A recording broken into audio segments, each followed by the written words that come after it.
এখনকার ফ্যাশন মানে স্বাচ্ছন্দ্যবোধ এবং আধুনিকতার মেলবন্ধন। তাই এখন ঢিলেঢালা এবং আরামদায়ক পোশাকের মধ্যে বেশ জনপ্রিয়তা বাড়ছে। বিদেশি স্টাইলের ড্রেসের সাথে আমাদের দেশীয় স্টাইলের সংমিশ্রণ ঘটিয়ে একটি ফিউশন ট্রেন্ড তৈরি করা হচ্ছে, যা তরুণ প্রজন্ম থেকে শুরু করে যে কোনো ধরনের বয়সের মানুষের কাছে বেশ জনপ্রিয়।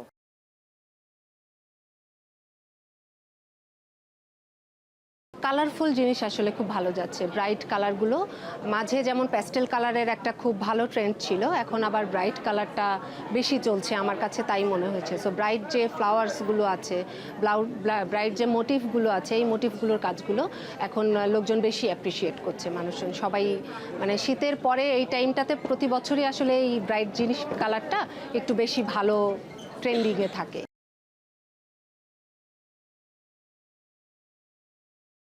সব পোশাকেই আসলে কালারের কিছু চেঞ্জ এসেছে।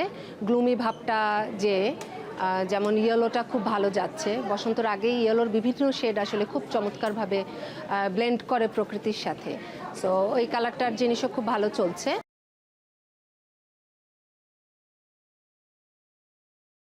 পোশাকে তো হচ্ছে এখন ওয়েস্টার্ন ধাঁচটা আছে, সেটার সাথে সাথে ট্রেডিশনাল যে ব্যাপারটা, ব্লেন্ডিংয়ের যে পোশাকগুলো যায়, এই পোশাকগুলো ভালো যায়। যেমন শার্টটা যখন একটু লং শার্ট হচ্ছে, ওটাতে যখন একটু কালারফুল কোনো কাজ হচ্ছে, সেটা খুব অ্যাপ্রিসিয়েট করছে। আমরা এবার যেরকম কিছু কুর্তি করেছি, কুর্তিগুলো এত ভালো রেসপন্স পেয়েছে, আমরা যে কটা স্টকে এনেছিলাম আমাদের স্টক অলরেডি আউট হয়ে গেছে। আর হচ্ছে প্যান্টস, শার্টস, টু পিস, এই জিনিসগুলোও খুব ভালো যাচ্ছে।